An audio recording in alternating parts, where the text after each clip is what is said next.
Frères et sœurs, nous célébrons aujourd'hui le dimanche des Rameaux ou dimanche de la Passion, qui nous introduit à la Semaine Sainte au cours de laquelle nous méditerons sur le mystère pascal, fondement de notre foi et de notre vie de chrétien. La première lecture est tirée du livre d'Isaïe au 50e chapitre, du 4e au 7e verset. La seconde lecture provient de l'épître de Saint Paul apôtre aux Philippiens, au 2e chapitre du 6e au 11e verset. Pour l'année liturgique C, l'Église nous propose de méditer sur la passion de Jésus-Christ selon Saint Luc. Elle est racontée sur 2 chapitres entiers, à savoir les chapitres 22 et 23. La liturgie de ce dimanche comprend deux grandes parties. La première est festive. Elle rappelle l'entrée solennelle de Jésus dans la ville de Jérusalem. Quant à la seconde, elle est plutôt méditative. Il s'agit de relire toute la passion de Jésus qui est comparée au serviteur souffrant dont parle Isaïe dans la première lecture.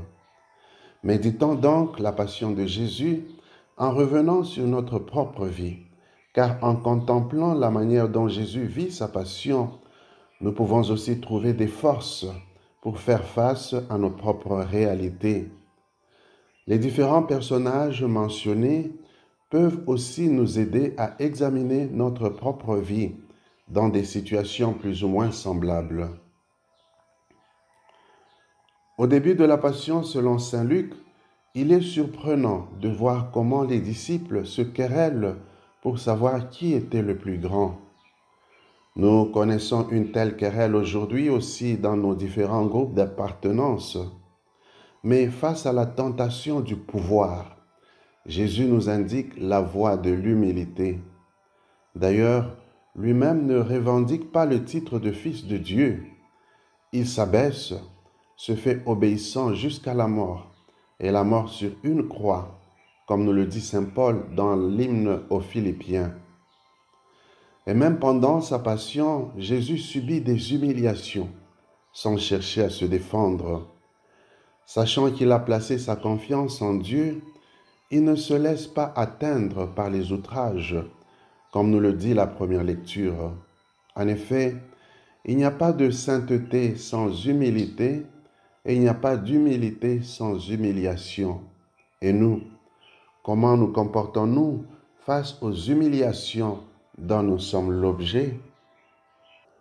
Jésus, qui pendant sa vie a prêché la non-violence, en donne lui-même l'exemple au cours de sa passion. Il ne combat pas avec les armes physiques, mais plutôt avec les armes spirituelles, à savoir l'amour, la prière et le pardon. En effet, Jésus a aimé les siens jusqu'au bout, même ceux qui l'ont renié, trahi, abandonné ou persécuté. Sa mort est la preuve par excellence de son amour pour nous. Il a donné sa vie pour nous sauver, car aimer, c'est tout donner et se donner soi-même. Voilà ce qu'il a fait pour nous. C'est aussi dans la prière qu'il a trouvé la force d'affronter les épreuves en invitant les disciples à prier avec lui. La prière est donc le secret pour tenir face aux tentations. Et avant de mourir, il a prié pour remettre sa vie entre les mains du Père. Jésus est donc mort pendant qu'il priait. Nous ne pouvons pas nous dire disciples de Jésus si nous ne prions pas régulièrement. Et si nous nous habituons à prier, nous pouvons aussi avoir la grâce de mourir dans un climat de prière. Enfin, Jésus a aussi fait preuve d'amour en implorant le pardon pour ses bourreaux.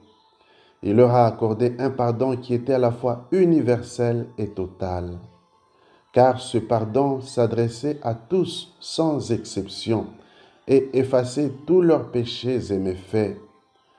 Voilà une des grandes leçons qu'il nous laisse avant de mourir, à savoir toujours pardonner, quelles que soient les offenses commises à notre endroit. Par ailleurs, la Passion selon Saint Luc met en exergue le rôle des femmes dans la vie et la mort de Jésus. Leur compassion et leur fidélité jusqu'à la fin nous invitent à admirer aujourd'hui les atouts des femmes dans le domaine de la foi et de l'évangélisation. Elles se montrent toujours plus engagées que les hommes dans les affaires de l'Église. À la lumière de ces lectures, et notamment de la Passion de Jésus, demandons au Seigneur de nous accorder la grâce de communier à sa passion et à sa mort, afin de partager aussi la joie de sa résurrection. Puissent les leçons de la Passion de Jésus éclairer notre propre vie. Amen.